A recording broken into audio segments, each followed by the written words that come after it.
Guys, not to be dramatic, but the Lakers have a shit ton of work to do if we're going to have any success in the Western Conference next year.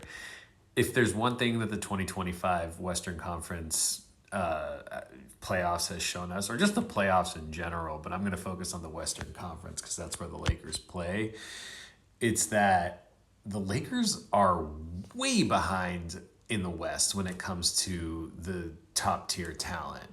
Think about how the playoffs have gone thus far. The Lakers lost in the first round to the Minnesota Timberwolves. The Minnesota Timberwolves beat the Golden State Warriors without Stephen Curry pretty handily. It wasn't that interesting of a series. And then just got waxed and are basically about to get waxed. And, kind of that series is just about over by the Thunder. I don't see the Lakers. The Lakers couldn't beat the Timberwolves this year. I'm not sure the Lakers are beating Golden State if they're healthy, And then there's the Clippers, who put up a really good series with the Nuggets, 7 games. Lakers aren't beating that team. They're definitely not beating the Nuggets, and there's no question about the fact that they're not beating the Thunder. So the Lakers are kind of the worst team that was in the Western Conference playoffs, if you think about it.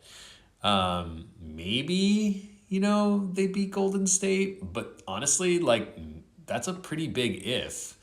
And I don't know. It's kind of been a wake-up call to me. I just feel like we came into the playoffs this year as Lakers fans pretty jazzed about the fact that the Lakers had a pretty good season.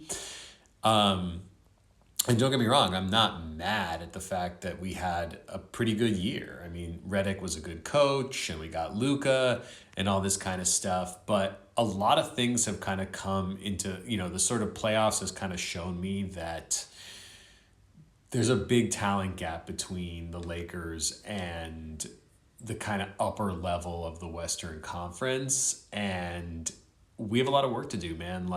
We got to get much deeper to compete with the Oklahoma City Thunder, to compete with the Timberwolves, to even compete with Denver next year, who's probably going to deepen their bench. I mean, that's ultimately why Denver lost to the Timberwolves, is because they weren't deep enough, and we're nowhere near as good as Denver, top line talent or anything else. So I don't know, man. I'm feeling a little bit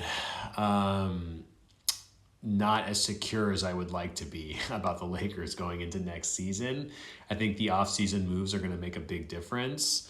What those offseason moves,